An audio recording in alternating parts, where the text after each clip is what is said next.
Good morning. I'm Derek Brooks, the chair-elect of Forsyth County Chamber of Board of Directors. I'd like to welcome you all to the 2021 Economic Outlook presented by Providence Bank and co-hosted with my Rotary Club, the Lanier Forsyth Rotary Club. In just a few minutes, Kenneth Shiver will dive into some broad data for 2021. But before he does that, I want to go over a couple items. First, you should have received an email that contains a virtual meeting packet for the meeting today.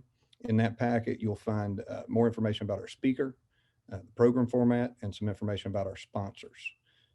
Second, if you want to submit a question, there's a Q&A button at the bottom of the screen. Please use that to submit any questions and we'll cover them at the end of the talk. Finally, if for some reason you get disconnected, we're recording it, we're going to post it, and we're going to email it out to all the registered participants, so don't worry. Now, before we get started, I want to turn our meeting over to Janice Davis. She's the president of the Lanier Forsyth Rotary Club. Thank you for your partnership for the event today, Janice. Thank you, Derek. Good morning, everybody. Good to see everybody. Lanier Forsyth Rotary Club members always appreciate being invited to this event to share it with the Chamber of Commerce. We're looking for a great meeting. This year's Rotary International theme is Rotary Opens Opportunities. For us, this translates to opening opportunities to support our communities, to continue our personal development, to grow our respective businesses, and to enjoy fellowship with a diverse group of people around the world. If you're not already a Rotarian, I invite you to visit one of the clubs in our county. There are 5 of us. Ours that meets every Tuesday morning and 4 others that meet during the lunch hour during the week.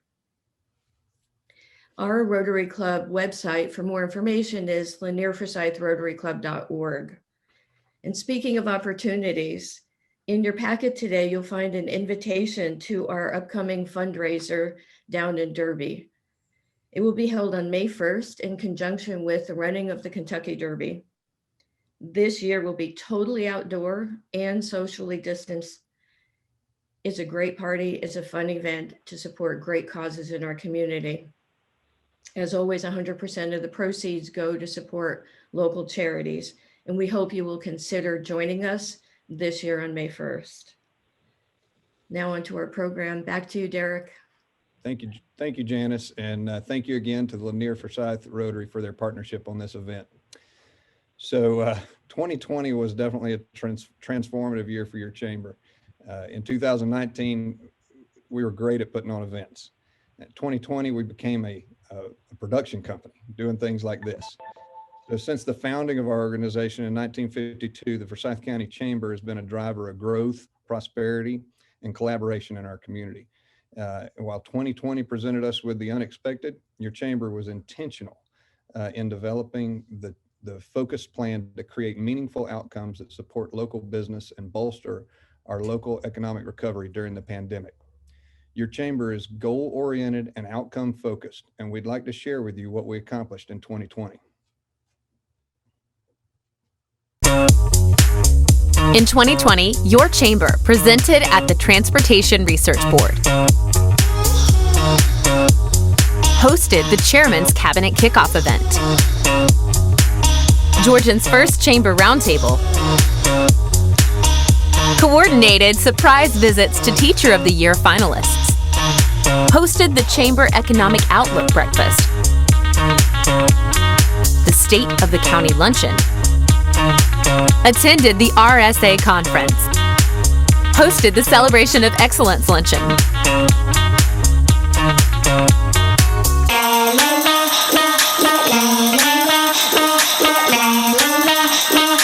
Since then, your chamber has produced 115 webinars, led 16 SBA loan info sessions, consulted 211 businesses on SBA loan applications, hosted 30 virtual networking sessions, held 6 virtual job fairs, engaged over 700 families and 25 restaurants in restaurant bingo, generating over $25,000 in restaurant revenue. Ensured 319 local small businesses received $2 million in Forsyth County CARES funds.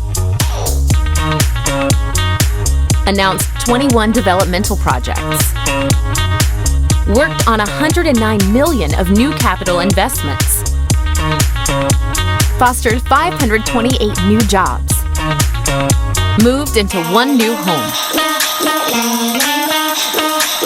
and virtually never missed a beat.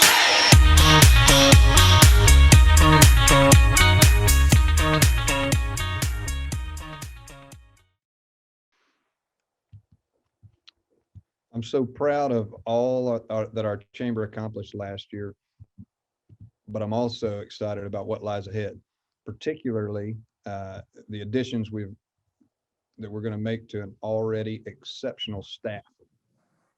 Thus, it's my pleasure to announce that the chamber recently hired a new Vice President of Economic Development. Slade Gullidge will officially join the chamber in this capacity next Monday. Slade has worked in the Chamber of Commerce sector for 20 years and previously served as Vice President of Advocacy and Government Relations for the Cobb Chamber of Commerce. There, he led the development and implementation of local, state, federal advocacy efforts to advance pro-business public policy in our state. Slade, if you would take a minute to introduce yourself. Thank you, Derek, for that warm introduction. I am so thrilled for this opportunity to join Forsyth County's diverse and vibrant business community and to be engaged in this amazing community partnership that is Forward Forsyth. I see tremendous opportunity ahead for this county, and it is an honor to be joining such a wonderful team of professionals at the Forsyth County Chamber. I look forward to meeting everyone and working with all of you very soon, and thank you again for this opportunity. Back to you, Derek. Thank you, Slade, and welcome to the team. Thank you. So the accomplishments that we've covered and the economic development progress yet to come would not be possible without the investment from our members.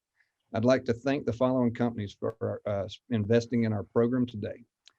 Thank our title sponsor, Providence Bank, our economist sponsor, Northeast Georgia Health Systems, our gold sponsor, Georgia Power, our bronze sponsor, Smith & Howard, and our patron sponsor, Marshall Blair State Farm Agency.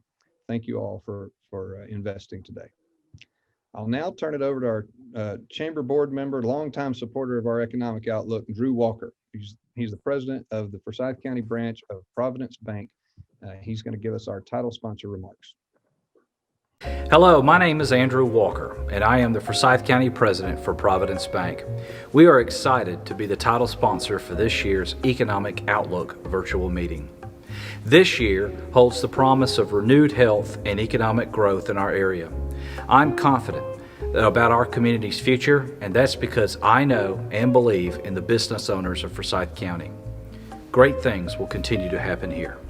As a community bank, Providence Bank values local business and personal relationships. That's what sets us apart. We're dedicated to the local community, including its businesses, organizations, and people. We're here to serve you and the community. In fact, our motto is individually focused, community-minded.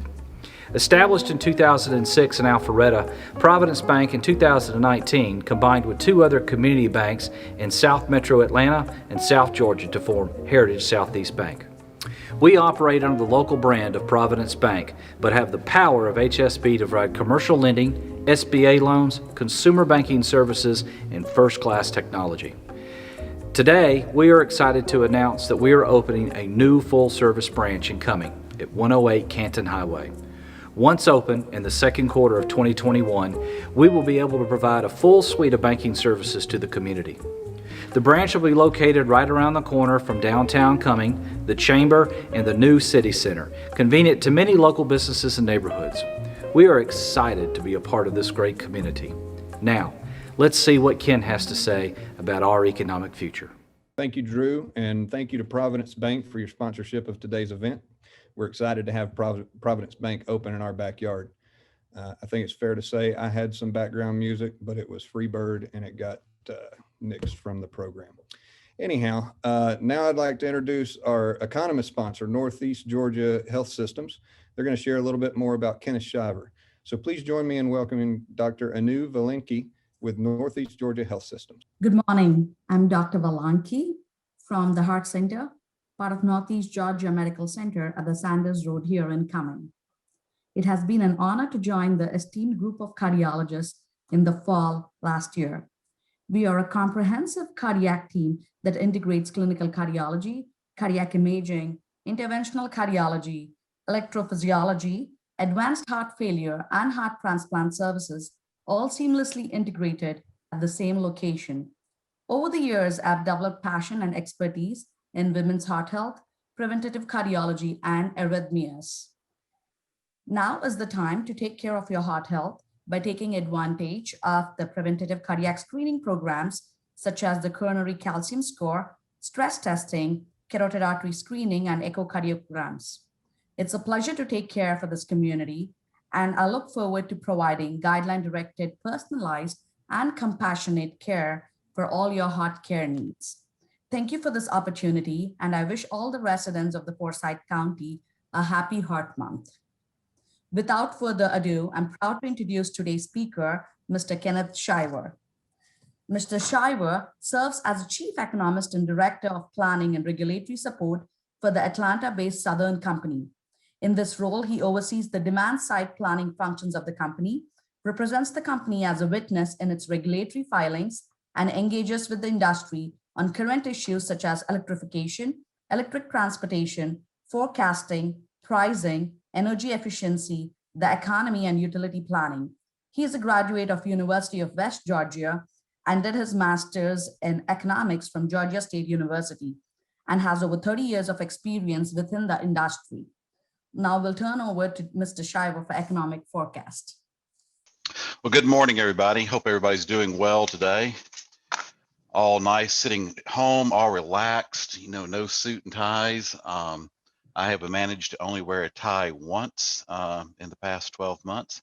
And I'm still not letting that person forget it, but but it's really great to be here with y'all today. And hopefully we share some good information with y'all. A couple things, we'll get some preliminaries out of the way here. Let me click on the right screen.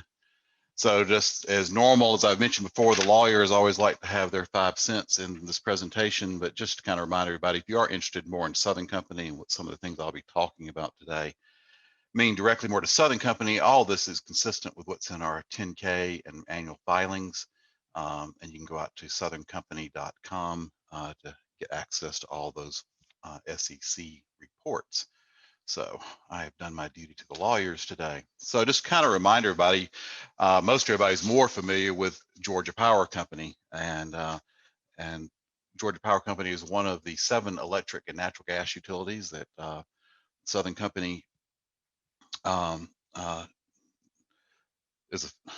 works with, and all part of our family. Also AGL and Georgia Natural Gas as well.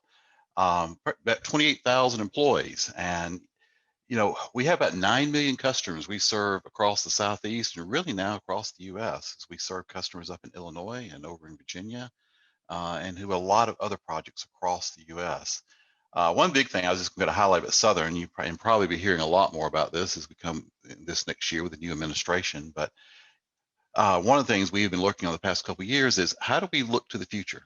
And big thing we've been setting for ourselves is a goal to be reducing our carbon emissions by about 50% by 2030, net zero by 2050. And as you can see on there, I mean, this is it's a pretty fascinating story as you go back and look in the past. Coal used to be about 70% of the energy we provided to our customers. That's down as of June of this summer about 13%, and it'll be somewhere in that teens range here when we get to the end of the year on our reporting. But gas has made a lot more of that. Of course, we've been adding renewables, and nuclear winds up being a big foundational element of the energy mix we provide. And just to kind of give you a quick picture of Southern Company, we do have operations all across the U.S., especially through our unregulated subsidiaries. Our bread and butter is always our state-regulated utilities. There are natural gas and electric operations, but we have found there's a lot of things that we can build off of that platform and leverage across the country. So let's get on to the presentation today. So kind of way we got this organized today, and we'll work through it this way, is talk a little bit about where we've been, where are we at, where are we going, and what are we watching And last year was kind of an interesting year with all the different presentations, and one phrase that caught our attention that one economist threw out was basically, we're taking the elevator to the basement and we'll be taking the stairs back up. And it's pretty much held true this year as we've looked at things. You think about it, last year at this time, had just gotten through enjoying breakfast with y'all. I'd had a nice dinner the night before with James and Doug Jenkins from over at Georgia Power, and had a nice conversation. Now we're all sitting in the comfort of our homes doing this virtually. James has reminded me a couple of times, as a matter of fact, about April, I think last year, he called me up and said, "Hey, Kenneth, you forecasted the pandemic was coming, and we need you to come back and talk to us." And I just kind of went, "I did what?" And I kind of went, "Okay, that's a really good example of the old adage, it's better to be lucky than good." I think I do remember, though, February's time, we were kind of going, "Hey, there is this virus thing going on in China. We're kind of keeping an eye on, might disrupt some supply chains a little bit." I think we might have gotten the name right, but I think we may have missed the magnitude of what we've all been through and experienced. Because at this time last year, we were going into the longest economic expansion we had ever had. And so now, we'll talk on focus where we're at, where are we going, and what are we watching? Because the theme too that I also put out there for y'all to be thinking about is recessions put a lot of stress on people, and people figure out how to adapt. This recession has put extraordinary, unprecedented, never seen before stress. And things that are coming out of this and how you are adopting in your businesses, how your customers are adopting, is something we're really watching and scratching our heads about as we look forward. So where have we been? Let's give a little bit of where we're at on the virus right now. So as we look at this, you got your graph here on the right-hand side of the screen. We basically have two different things, blue line being new cases, the red line being the number of deaths that we've had. And you can see the stress that we had with the passing of individuals that were affected by the virus back in the spring, and we have back to those levels. The great news is we have learned how to more effectively treat those that are affected by the virus. But we are basically right now deep into the second, I would say, second major wave. We've had several little wavelets, but we are having a lot going on right now. And I'll say, when I talked to you, I think it was back in May, we were kind of looking at a couple of different scenarios. And one of our worries was a little bit on our baseline scenario was how smoothly were we going to get through the rest of the year? Was the virus going to kind of fade out slowly over time? When was a vaccine going to occur? And I'll just say, unfortunately, with this level of viral activity, in terms of what we've been going through, we are having a lot more restrictions put on the economy. But even there, we seem to have figured out how to operate business safely, whereas in the springtime, we had to just shut everything down and kind of get our heads around everything we were dealing with. So kind of a quick thing on where we're at on the virus. From an employment standpoint, this is looking at US employment, and look at April. This is the elevator down to the basement, folks. We went down quickly, we went down hard, and then we started our slow climb up. We were pretty excited going up the first couple of flights of stairs in May and June, but as you can see, by the time we got to July, August, September, and we've gotten later in the year this year, the cardiac support that we were talking about a few minutes ago by our sponsor, we may need to all look into that a little bit, because we're struggling as we come up to the top of the stairs a little bit. But the optimistic thing we are looking at is we've got a vaccine. And we really hope that actually reinvigorates us as we continue this climb back out of this big hole that we are in. January numbers on this slide, matter of fact, are looking a little bit better. And matter of fact, I'm going to switch presentations here because I just noticed that was the older slide deck, and I'm going to switch over real quick. So nobody panic, everybody stay calm for 2 seconds while I switch a slide deck. Because my slide deck that I actually have includes the month of January. So we did have a little growth in January there. So sorry about that. But it's a very slow climb out. But feeling pretty good about the rest of the year. So one thing I will note here, and I talked to a lot of people out, and this is one of the things that's kind of interesting about this recession. Historically, there have only been a couple like this. It's a policy-induced recession. Historically, we had one in 1937. The federal government thought things were looking pretty good in the Great Depression and decided to raise taxes and adjust monetary policy and push the economy back into a recession during the middle of the Great Depression. In 1980, we had our other policy-driven recession when Paul Volcker was starving the economy from inflation and raising interest rates to double digits. The good news about policy-driven recessions, which is what we see here in April when we stop the economy by shutting down businesses and our work remote restrictions and only doing essential business, is that once you release those restrictions, you get a pretty nice pop back, which is what we saw May and June.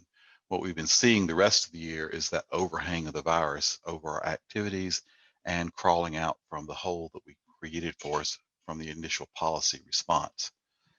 So where are we at? All right, so here's a little bit picture, give you a little perspective of where we're at. Y'all are living in one of the better regions of the country right now. Couple graph here, let me get you oriented to this graph. So on the x-axis down there, this is the year-over-year percent change in employment. And you can see here where Florida basically saw a contraction in their employment of about 4.5%. Georgia, by example, has only seen a contraction year over year of about 1%. I think it was 1.8%, if I remember the number right. And that's because Georgia has been having some nice employment gains going on here lately. And we see it here on the y-axis and what we've seen over the last 3 months, where we're having very strong growth. Matter of fact, we really look at all the southeastern states on here and we're improving. And we're improving better than the US, which you see down here had an overall contraction north of 6% year over year, but has had in the past 3 months about a 2.5% employment gain. Other regions of the country, and I've got Illinois on here because this is a state we serve through our gas operations, is still in a contracting phase. But overall, where we're at right now in the South is things are improving. And really, you look across the US, we are actually one of these stronger regions of the country in terms of improvement from what happened to us back in the spring. As we jump to the next slide here, bring it home a little bit more, is a lot of information on the slide. We'll work our way through this, but I'd bring you, so what we've got on this slide is basically US numbers, Georgia numbers, and Forsyth County numbers.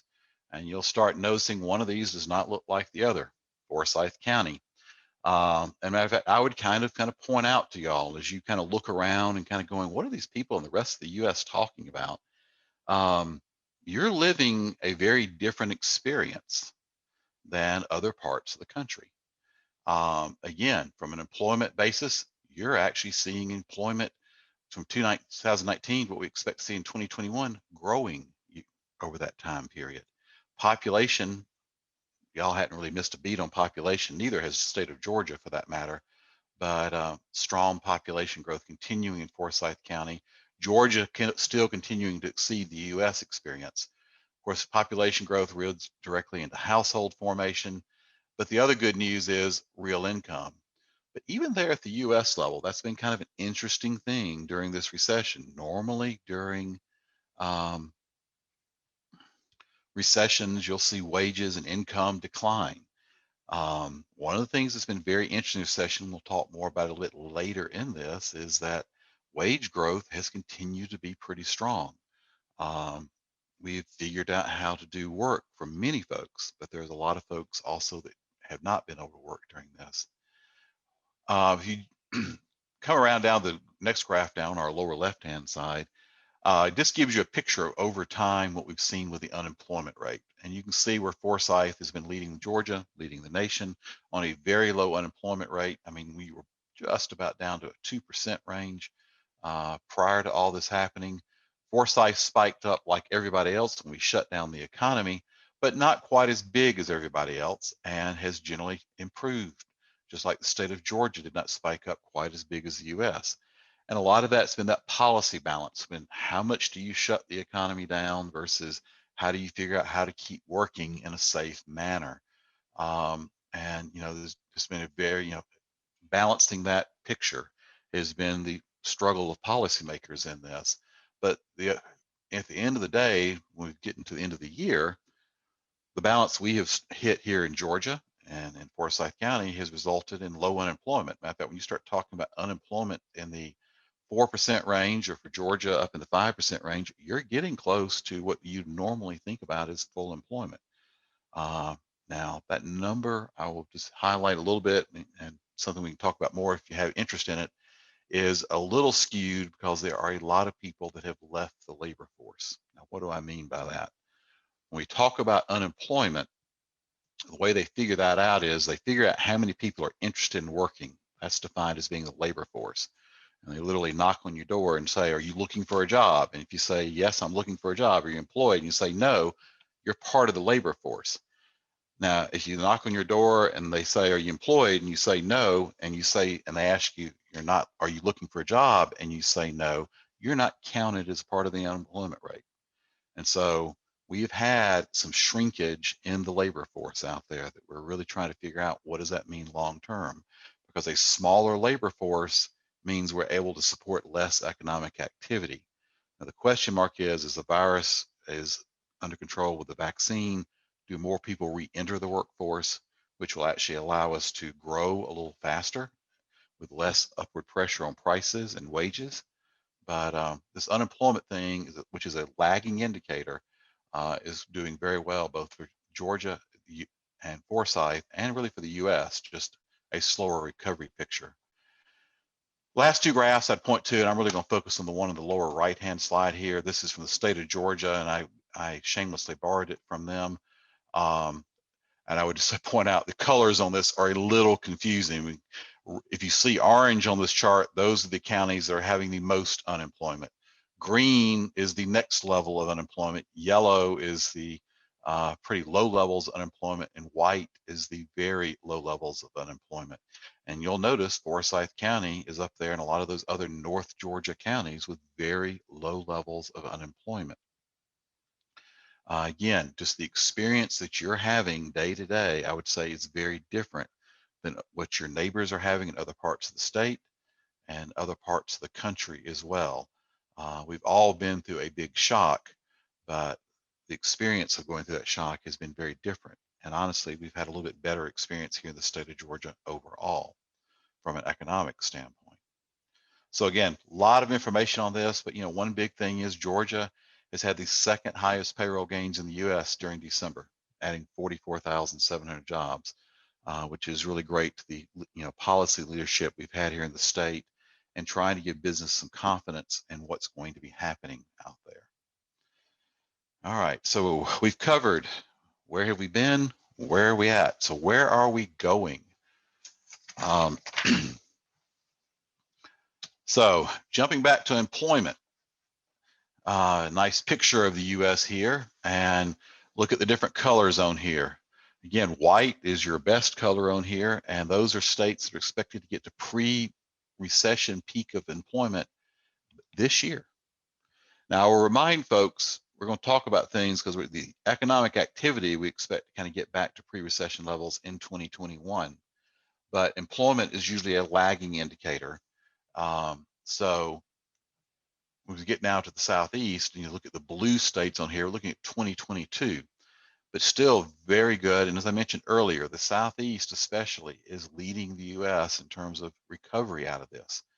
Then you get the Western states, and then we start picking up the upper Midwest and Northeast states as we get later into 2025. That's a pretty long time to get back to peak. You would really hope, given the US, we expect to get back to pre-recession levels of economic activity sometime second quarter, third quarter, fourth quarter. you would expect employment to be getting back for most 2022, 2023. Those regions of the country that are dragging on that are going to have a tough time over the next several years. So where we're going, hey, we actually feel like we're pulling out of this pretty quickly, and we're going to get reinvigorated as we climb back up those stairs once the vaccine gets out to everyone. One of the big things you're seeing in the news is relief bills, stimulus bills, you know, and the question mark is, do we really need it? Well, here's a forecast of where things are at. So the bottom axis gives you time, the fourth quarter GDP number being a historical number, everything beyond fourth quarter being a forecast. And this is something we actually talked about, several of us talked about with the governor's council of economic advisor back in November, is first quarter is going to be pretty rough, especially without a relief package. We will probably see economic activity continue to contract at the US level. In Georgia and here in Forsyth, probably not, but it definitely won't be as robust as it could be without some kind of federal relief package. If you get a relief package, first quarter is actually expected to be positive economic growth. And really, if you look out to second, third quarter, and fourth quarter, it moves the month, the quarter, not the month, but the quarter of when we expect to get back to pre-recession levels of economic activity. Or said another way, when we stop digging out of the hole and we start actually expanding the overall economy. So a relief package basically makes a difference on terms of the third quarter or fourth quarter, but I would really point to the real issue is what's happening right now in the first quarter, because there are a lot of people still hurting, still a lot of people unemployed, and it's a very unbalanced impact out there on the economy. Matter of fact, I would say to you, if you've remained employed during this, life is not all that bad. You've had stresses, you've had strains, but as many of you as businesses know, matter of fact, we had our economic roundtable a week or two ago. We bring in a lot of folks and some regional economists. A lot of businesses were not traveling, and that was able to save a lot of money. Matter of fact, the comment was kind of made. We always joke about a lot of times in business, oh, we need to do a zero-based budget. Let's just take everything to zero, then build the budget back up. But we never really quite do that. Well, in 2020, we had the opportunity to do that in real time with a real life experiment. And now the question is, well, the CFOs, how much do they want to allow to come back? What's the hurdle rate they're going to put on bringing travel back into the plans? There's a lot of stuff now as we come out of this where businesses are going to be really rethinking what they need to add to grow. And those are starting to point to some of the things we're looking at after all this. Last slide here on where we're going. This is a slide I think I shared with y'all last year. It hadn't changed much. We expect the US to continue to have slowing population growth. We expect the Southeast and Georgia to generally exceed US levels, but Forsyth County is continuing about a 3% plus population growth. And it's been one of the most interesting things during this recession. Everybody was wringing their hands at the beginning of this recession going, oh my gosh, it's another housing market crisis. We're fixing to crash the housing market. Well, you know, we've been pretty disciplined, and I know Forsyth County's been very disciplined in this in terms of how many houses were being allowed to be built out there. Inventories were tight. And again, if you were able to maintain your job and maintain your employment during this, we've actually seen the housing industry remain pretty robust, pretty strong, and inventory levels have remained very tight during this recession. So housing has continued to grow, and with population growth projected like this, both for Georgia and for Forsyth, expect a continued growth in housing demand as we go forward. So in terms of where we're going, basically expecting to move into economic recovery later this year. We've got to get past the first quarter, and then we'll start thinking about what are we watching and what might change next. And this is where it gets kind of fascinating to me. I just can't emphasize enough. We've just put unprecedented pressure on you as businesses, on our customers, on our society. And here's the thing though, businesses are going to figure out a way to be profitable. Consumers are going to figure out a way to make their households work. They will adjust, and they are adjusting very quickly. We've been trying to kind of document and catch up with, I'll jump down to this slide here, kind of where all this is going. And, you know, as we think about things we're watching, one of the big things we've been, of course, watching is the vaccine. And I'll come back to this in a minute, vaccine warfare. But we've also been kind of looking at what is this doing around economic shifts? What is this doing to teleworking? What is this doing to regulation? And how is this changing how businesses and individuals think about resiliency? Resiliency of their balance sheets, resiliency of their businesses, resiliency of supply chains. All of this, in our opinion, is just very, very important in terms of how this recovery is going to look, beginning here in 2021 as we go into 23 and beyond. Starting with vaccine warfare, this is actually a concept that I think Politico wrote about back in May or June, I believe it was.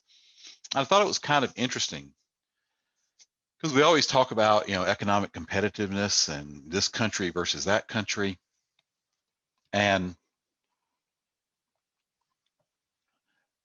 But how many businesses have you already heard? I know I heard a couple last week. They're trying to figure out how to get all their employees vaccinated so they can advertise to their customers that all of their employees are vaccinated. Come see us, we're safe. There's some challenges with that. The legal teams are shuddering across the call right now, but being vaccinated becomes a competitive advantage. How your country responds to getting the vaccine out to its citizens becomes an economic advantage. And not only how we respond to this pandemic, we all have heard the news items about variants and new strains that are popping up, but how do we develop and who has the technology and can deploy it quickly and effectively to develop new vaccines going forward? The countries that are able to do that, the regions of the US that are able to do that more effectively will be in a stronger economic position to then plow into these other trends out here. Things like the economic shifts that we see going on. I mean, I have kind of laughed during this a little bit. I had a lot of newer, younger employees on my team, and, you know, they came, got their first new job, got their 800 square foot apartment in downtown Atlanta. They were working all day, playing all weekend. Life was great until they were spending every single day in that 800 square foot apartment and maybe sharing it with a roommate. You know, all of a sudden, those homes in the suburbs that mom and dad grew up in, all of a sudden are starting to look a little more attractive. And we're starting to see some shifts to, do I really need to live in downtown? But there are also some people that like all those amenities of downtown. We really don't know how this one's going to play out, but being able to have a, you know, work, live, and play environment was really nice when we didn't have a pandemic. Are people going to still want that, or are they going to see that as risky and want to live out and more away from the central city? We just don't know, and what kind of housing they're going to want on that. How is capital spending shifting? I know you as businesses, how many of you have spent money on making your businesses safe so that you can operate? How many of you are spending money on improved ventilation for your businesses out there? I know from some data I've been seeing, at least on the residential side, with all of us living at home, if you're an HVAC contractor, you're probably smiling right now because a lot of people have been sitting at home going, I'm hot, I'm uncomfortable, and that air conditioner is old, and I'm not traveling anywhere, so I'm not going to Florida. I might as well get a new air conditioner. A lot of that's been going on this year, and it's changing the capital. It changed the capital spending. What does that do for the next couple of years? We're all talking about teleworking. Heck, we're all doing it right now. all doing our remote working. I know at Southern Company, our latest announcement, we actually have a very deliberate plan. Of course, a lot of our workers that are running the power plants and keeping the lights on for everybody, they had to be there, but we had to change how they worked. We went to A and B crews, so that where normally we mix our crews up and keep everybody moving around, we kept the A team together, we kept the B team together so that they weren't mixing together in case one person was infected, and being very thoughtful. That's our phase one folks, and really our essential worker folks. My team winds up being in phase three, which is the bulk of the workers, and where a lot of folks are at, that you can do your work remotely. At Southern Company, we're not planning on bringing everybody back to July 6th, or this way, not planning on starting phase three into July 6th. I'll show you some data on how that's impacted energy usage and economic activity. But the big question there on this remote working trend, and I know at Southern we've been talking about, we expect to have more remote working going forward. We've seen how it works.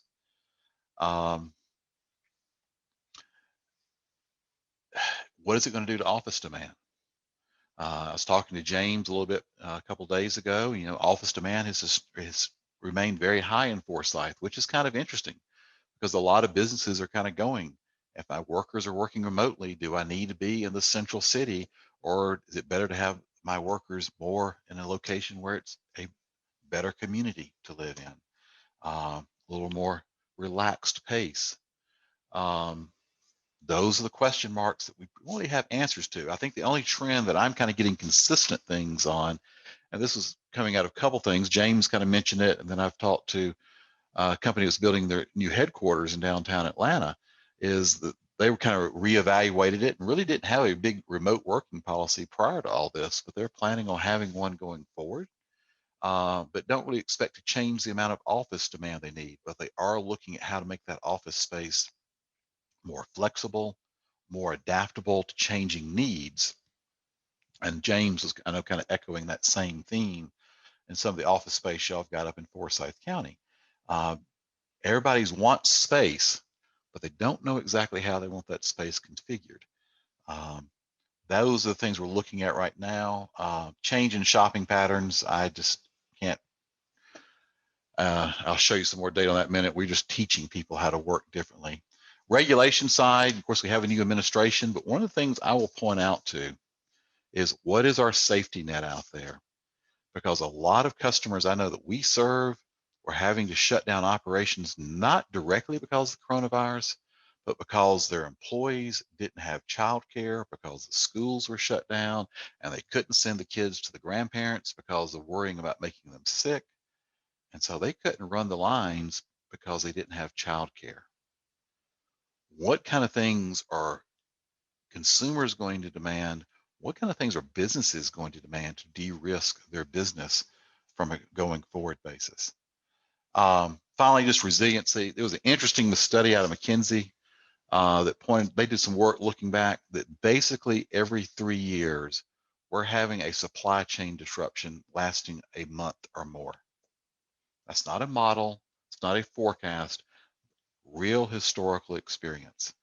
And what are customers, what are you doing to think about, how do I make my business more resilient?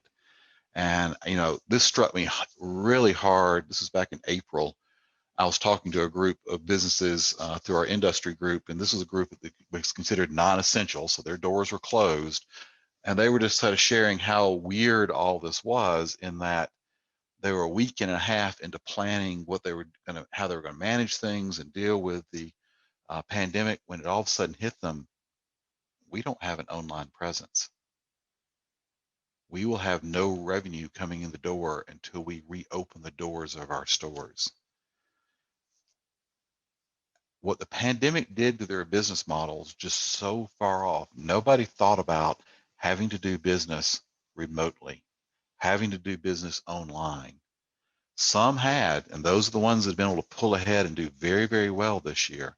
Some adapted very well, and some are really trying to figure out, how do I change going forward to make my business more resilient, to serve my customers in different ways. The chamber here, Jesse was sharing with me, and James has too, just what the chamber has done, and the metrics y'all are able to get to these virtual events. That's a great way. We've talked about doing things virtually. We've talked about doing things differently. But the bottom line is what happened in 2020 is we had a real life case study that we were forced to do to try everything out. And some of it we're already finding we like. And I think those things that are creating the most productivity are the things out of this that are going to last the most. Just to kind of bring it a little more home stuff we're watching directly at Southern, we've actually been looking at energy usage, and that's what these graphs are. These are impacts to energy usage for offices, retail, restaurants, and hotels versus what we normally would have expected to see absent the pandemic. And you can see the office building usage, energy usage dropping 10% and staying there really until the last couple of months. And this January data is actually about partial month January. But we started people to go back. But think about that, what that's doing to restaurant demand and people going out to lunch. It's changed patterns. And how is it going to change? Does that line come all the way back up to zero and start growing again? Or does it stay at some reduced level of activity permanently? Jumping over to retail, we basically saw everything shutting down in April, saw a nice recovery through the summer. But what we saw beginning in October was things started going the opposite direction. And I'll just say, looking at the residential energy usage that we saw in late November and late December, y'all stayed home for the holidays, and you stayed home and you shopped from your iPad or your phone or your computer, because looking at the retail numbers, and basically think about it this way, more people in the store, even if the store is open, the more bodies in the store is more energy usage. And what our data is showing here is the stores were not near as full during the months of November and December. Again, we are training people how to shop differently. Restaurants is used my gold star for being the most adaptable segment during all this. They really have figured out how to do business in this tough environment. We've seen a little bit of it going backward in January. I think that's largely due to the second wave of COVID that we're seeing a little bit. I think everybody decided to pull back in January a little bit. But hotels. Interesting quote I saw from Delta about a week or so ago. They hope to be back to 70% of pre-recession levels by 2023. Leisure and hospitality industry. And what we're seeing here is the regular hotels, your Courtyard Marriotts and those kind of things, they're not doing too bad, but the big hotels that rely on convention traffic, those are struggling. And we're seeing them. They had some recovery, but generally kind of languishing there with low activity. And the question mark is, are we going to be having big conventions again? Or are those going to be fewer and far between, and more events like this where you're able to reach wider audiences and get better metrics on things? Are those going to be the norm, and we reserve conventions and things for very special operations? So I'm going to see where I'm at here. I'm going to hit one last topic and then we'll open a Q&A, see where we're at on time. One thing I decided to mention here, this recession has hit people very unevenly. You can see those with low skills actually being, it's actually the yellow line there, it's actually got mislabeled there somewhere between changing this up a couple times, but those with low skills, which represent only 18% of the economy, had the most impact. They are still 10% below on their employment levels. And that's really drives to the question here, and I'll sort of start wrapping up here, minimum wage. A lot of debate about that. The thing I would tell you is don't get focused on the headlines around minimum wage. Look underneath the hood. The truth of the matter is, if you look at the upper left-hand graph, minimum wage right now is below where it was. It's also not affecting as many people. It was about 10% of the workers when minimum wage was kind of originally established that were covered by it. It's now down to below 8%. And really what you're seeing in the headlines out there, it's a matter of how many people are going to be covered by a minimum wage change.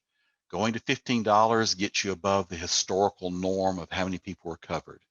Doing something closer to $12 to $13 gets you closer back to the historical norms. And you can see in the bottom two charts there, what's your impact overall. But the bottom line is raising the minimum wage actually does lift a whole lot of people out of poverty. The question mark is how quick, how fast, how big.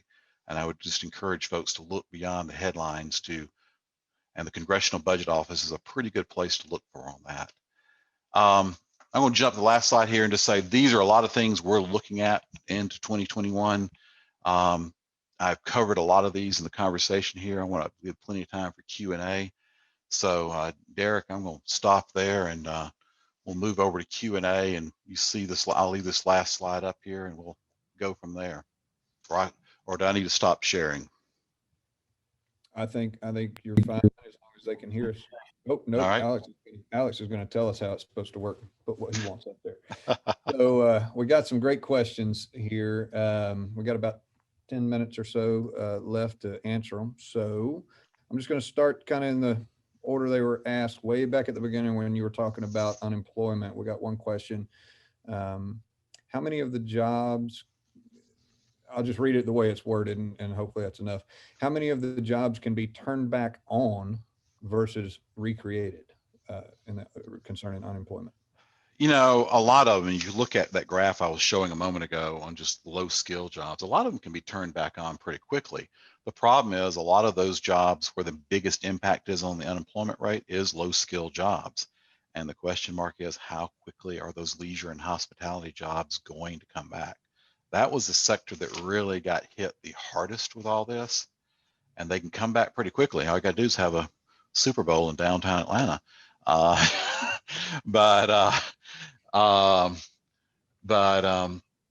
The problem is, and we're dealing with this, what this minimum wage debate is kind of interesting, is essentially those most vulnerable in our country that didn't really have a safety net are the ones that got hit the hardest. You can hire them back pretty quickly, but I think as you think about things like minimum wage and all that, I think it's going to require a little more creating jobs, because I think if we look at things, I mean, look at the fast food industry. I'm hearing more and more quick service restaurants talking about, do we really need to reopen that dining room, the restaurant dining room? If you're not having to open the dining room, there's an employee, low skill job that you don't need to hire back. I don't need to have somebody at that front counter taking orders. Those are the question marks. And so I do kind of think there's a lot of jobs that come back quickly, but I think there's going to be some recreating the jobs, and I think that's going to require some training. Yeah, I think you're right. Let's see. Next, we've got, this is a good question. Are policymakers looking at counties like Forsyth, where we're experiencing a better economic environment without increased cases / deaths of COVID? So are we a model? You know, I've looked at a lot of different stuff on that. And of course, the policy debates have been raging of, oh, you know, they shut down the economy and it didn't have any impact. I think the record is kind of mixed on how severely people are shutting down the economies versus number of cases. I would encourage folks, though, again, sometimes it's better to be lucky than good. I'm not sure. Definitely encouraging people to wear a mask and being thoughtful about how many they're gathering in large groups definitely seems to be helping slow the spread of the virus. Shutting down the economy is definitely a mixed record, and doing somewhere in between. I think right now there's so much information. I mean, Forsyth does have a very good picture of what's going on out there, but I think generally people are realizing we can't shut things like we did in April going forward. We're going to have a balanced approach about this. But as far as looking at individual counties as models, I'm not sure of that so much. I think there's so much other news and noise out there. It's probably going to be a couple years where we really come back and go, what was the actual best ways to approach this? All right. You didn't really cover this, so we'll see what you say now. Do you see, I love that we just have random questions and put you right on the spot. Do you see cryptocurrency edging its way into mainstream business transactions? If you saw the news item on Tesla, they seem to think so. You know, cryptocurrency, and we've spent a little time looking at it. I think in a way, yes. I think part of it gets into being able to do transactions across international business lines without kind of worrying about individual country economic policies. or other restrictions on the flow of capital is where Bitcoin becomes very interesting. In terms of everyday transactions, I have a harder time going, why do you want to get into the extra hassle of that? But from an international perspective, it becomes a much more interesting thing. And I think it's something we're going to think about. I think the deeper question on any cryptocurrency is just what is the transparency around that? And that's some of the things it's struggled with over time is, I hate to say it, gold. I'm not a big fan of gold either, but at least gold, you kind of know where it comes from and what it's used for and those kind of things. Whereas with cryptocurrencies, it's very much a created currency. I mean, it's really where businesses and individuals have said, I've got this, and we've agreed that it's a medium of exchange, and somebody else is willing to take it. And at the end of the day, that's going to be the ultimate decision on cryptocurrencies. Is it liquid enough? Is it just like cash is liquid that people are willing to accept it? If people aren't willing to accept it universally, its use will be limited. All right. Okay, so there's speculation that working from home will continue for many and office space needs will decrease. You kind of covered that part, but here we go. This is going to affect vacancy rates and office building values and real estate loans. What do you see concerning that? I think the story is still mixed, but I mean, it was interesting, and I'll just pull something out of our own operations. I was talking with our folks about our call center operations. We were able to have about 85–90% of our call center operators working remotely, getting all the phones answered. And the only reason we didn't have 100% is because they didn't have good enough internet. And so I think as a business, you've got to be looking at that. I mean, for me personally, I live out in Carroll County and work in downtown Atlanta. I am looking at, is there a way for me to only be able to come to the office 3 days a week? Because that's a long commute. And I'm actually be able to get more work done. I think net, we're going to see more remote working. I think this office demand things will be muted somewhat, but I still think there's going to be a demand for space. I think the interesting thing is going to be a lot more collaboration, because I know personally, and as I've talked to other peers across the industry, because there's two things here I'd mention. One, getting together, especially when you're kicking off something new, just works better face to face. The second piece of that puzzle is the first business deal gets closed because Jimmy went to go see Susie and had a face-to-face meeting in an office building. Travel and having meetings face-to-face are going to be back again. But I do think we're going to be having a lot higher hurdle on do we need to travel or not than in the past, which I think is probably at least a dampener on office demand as we go forward. But again, I think that's going, and I say that is the norm coming out of this. What region you're in varies. And I would say B and C office space struggling. Class A office space right now continues to be in very high demand. That inadvertently answered a different question that was asked that I don't have to ask now. Yeah. So last question. No one is talking about what the stimulus money debt will do to the future. How do we pay for all of this? It is the interesting question. I will start with this though. I said this back in, I know May, I think to y'all, and said it to others. We've already brought a lot of relief to the economy, and we absolutely had to. We shut the economy down in an unprecedented way. The money did not get out there to all the right places, and we have a lot of examples of that sort of floating around, but we got the dollars out there quickly and effectively, and exactly what we need to do in response to a policy-driven recession.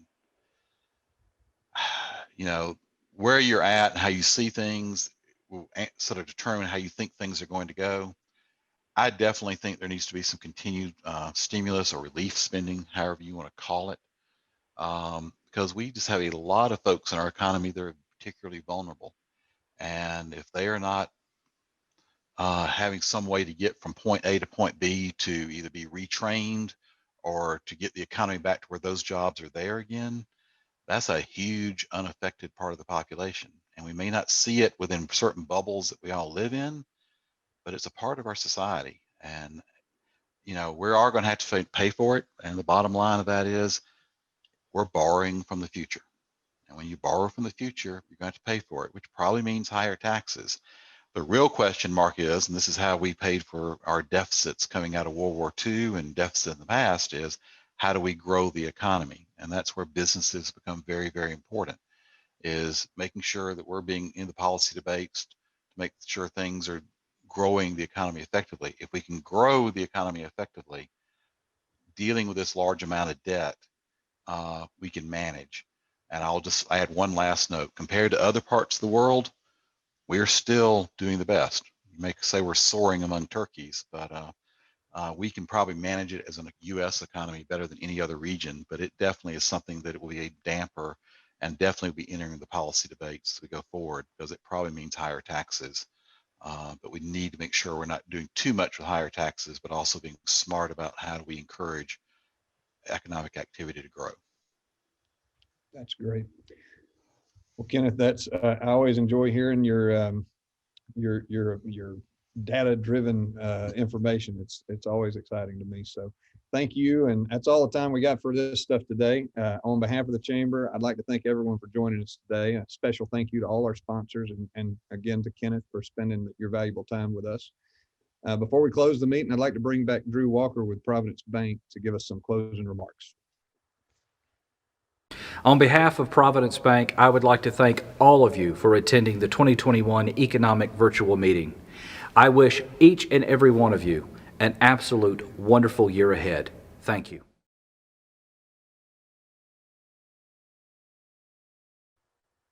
Thank you, Drew. And since this is a Rotary, joint Rotary event, I'd like to list the four-way test to close the meeting.